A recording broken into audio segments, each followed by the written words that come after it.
How the hell do you beat Merab Dvalishvili? So Merab is fighting again, which would make it 4 times in 1 year, and potentially with a win tomorrow, he can break the record for the most title defenses in 1 year, which would be absolutely insane. He's for sure the fighter of the year 2025, as he's looked unstoppable in his title reign, starting with dominating Umar Nurmagomedov by simply outpacing him, then finishing Sean O'Malley in the rematch, and then finally and most recently, he almost finished Corey Sandhagen in the second round and then just dominated the rest of the fight to get that dub. Now, he's running it back with another bantamweight great in Petr Yan to end off the year with a bang and that record. Can the machine be stopped? Can this freight train ever get derailed, or will we continue to see the guy lap the division and beat even the best talents at bantamweight? Or can we craft a game plan to try to slow him down? Firstly, we have to address the guy's pace. It's his greatest asset, and he can equalize any advantage his opponents may have in the skill department. Umar and Petr Yan are great examples of insanely skilled, deep bag fighters that pretty much outclass Merab in every aspect, but simply cannot catch up to Merab's pace, and whatever advantage they had in the skill department gets washed away. But this pace takes a little bit of time to get going. Umar found a lot of success in the first 2 rounds of his fight and clearly won those first 2 because Merab hadn't found his momentum yet. Corey looked really good in the first round of their fight and probably won that round too.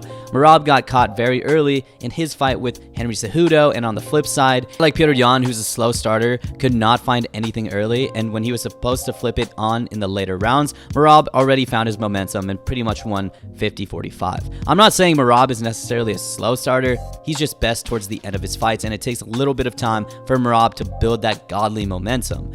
And I really think in those first 2 or 3 rounds, one must start really fast against Merab and not let him build momentum, because once he does, it's pretty much impossible to catch up and stop Merab when he gets his hands going and his takedowns attempts going. That's why I loved what Umar was doing in those first 2 rounds, which was focus on stopping momentum. He was throwing at different levels, from different angles, and constantly meeting Merab in the middle, essentially crashing into Merab when he was starting to move downhill. He was the one dictating the offense early, and for the first time in Merab's career, made him think about moving forward, and really made him think about his entries and when he could let his hands and offense go. I think it led to Merab giving Umar way too much respect in the first 2 rounds, again stopping his momentum and really stopping him in his tracks. This might sound really stupid, but I think it would be best from a strategic standpoint to fight Merab early, like really let go early and try to win those first 3 rounds. I think everyone preparing for Merab runs into a brick wall at some point because they're trying to chase an impossible task, keeping up with Merab's cardio. Guys try to pace themselves like a normal 5-round fight and end up letting Merab build momentum in the first couple of rounds. Honestly, I would be trying to take Merab's head off early, like seriously trying to land as much damage as possible in the first and the second and the third, kind of like how Alex approached his rematch with Magomed Ankalaev by moving forward and trying to end it in the first. Because again, if you think you're going to try to sustain a game plan over the course of 5 rounds to counter Merab, that's a fool's game. Umar couldn't do it, Petr Yan couldn't do it, and probably no one in this division can. That's why if I'm Petr Yan, I'm landing as much damage as possible in the first 3 rounds and trying to take it early.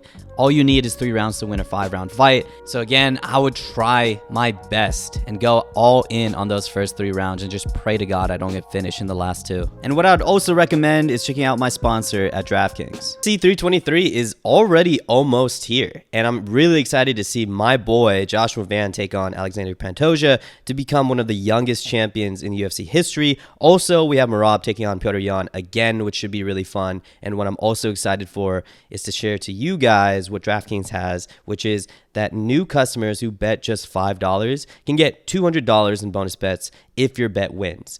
You can download the DraftKings Sportsbook app today and use my promo code TJLovesFights when signing up. Stay on the action and use your bonus bets on DraftKings Same Game Parlays for a shot at an even bigger payout by combining multiple bets together from the same fight.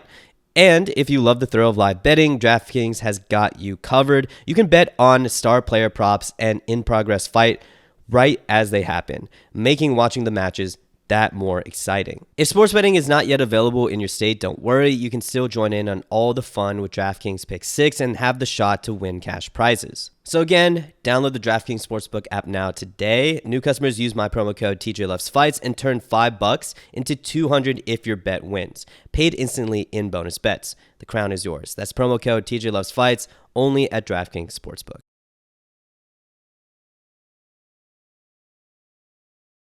So that's the strategy overall, but like, how will the rounds be won? Firstly, let's get into the old reliable move of Merab, which is his quick snatch single leg. When things kind of slow down, just for a second, Merab loves going for this quick single leg and literally just snatches that lead leg from distance, and he pretty much does it every single fight. Sometimes he goes in dry with no setup, but usually he throws this wide over the top right hand to close distance and transition into that single. He was spamming the shit out of it against Petr Yan in their first fight, and was primarily the entry Merab used to finally break through and take down Umar. It's so quick and it happens in one move, but essentially he uses that right hand to close distance and get your guard up, while that other hand is grabbing that single leg, and eventually the hand that was throwing becomes the second part of the single leg, and by that time your leg is snatched. This is his go-to move, and I think somebody can take advantage of this tendency. For one, you can recognize that big right hand and slide that leg back to counter. For example, here in the second, Umar had the reaction time to recognize the big right hand and knew the single was going to follow after that, stepped that leg back, and met Merab with a combination to stop additional forward pressure. I think additionally, he could have gone for that knee, he could have gone for that uppercut, but knowing that that big right hand is a tell for the single leg can open up a lot of opportunity. But I also feel like if you just move a lot, keep that lead leg in constant motion, or even kick it like Umar did in the first, it's going to be really hard for Merab to find a stationary lead leg to snatch. And this next part of the game plan might sound crazy, but I would tell whatever fighter I'm coaching to not even mind the takedowns.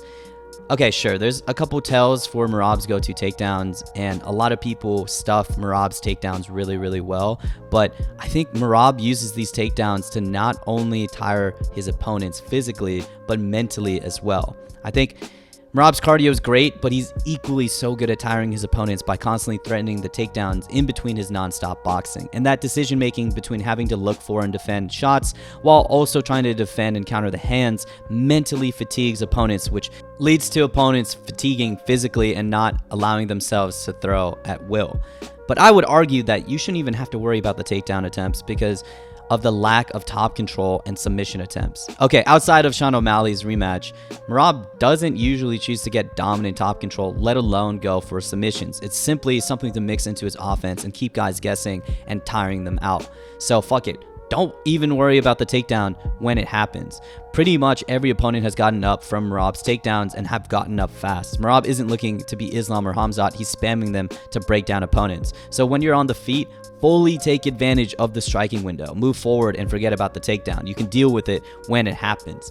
You can always reset by going back up on your feet. I would honestly just let the hands go and let the combinations go when he's at distance. Again, it goes back into crashing into Merab early and not letting him get downhill by maximizing the damage done in the windows of time you're striking and utilizing all your energy on that instead of thinking about defending takedowns. And when striking and trying to win the fight there, it's important to punish the forward and sometimes reckless hands and offense of Merab Dvalishvili. Merab has hands now. He can overwhelm opponents and he loves to use them. Corey Sandhagen found out the hard way. Everyone worries about the wrestling and non-stop shots, but the guy has hands and he's been using them a lot. So worrying about his blitzes is just as important. To counter this, I would use very short weapons as he moves forward. I'm talking knees and elbows as he comes in. You can employ short hooks like Henry did, but I just personally think elbows and knees are easier to time and land because all you have to do is put it out there and Merab's going to move into them.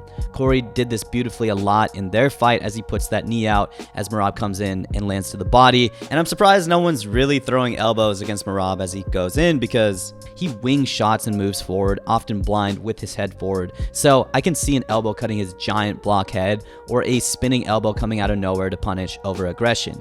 And I mean, yeah, you can play Matador and try to move around Merab like Corey did here, or like how Umar was constantly moving back to the center of the octagon and not letting Merab move forward, but that's a lot of movement and very tiring. What I think personally is way more efficient and effective is letting Merab crash in and meeting him with a devastating elbow or knee.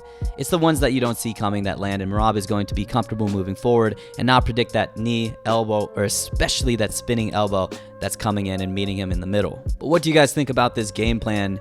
Is Petr Yan going to change it up, and how is he going to adjust when he fights Merab this Saturday? It's going to be very interesting. Merab, I think, is looking really dominant in his division, but I also think that there are a couple ways in which you can punish his insane aggression and forward pressure. But again, I would like to hear your guys' thoughts on Merab. How the hell do you beat this guy?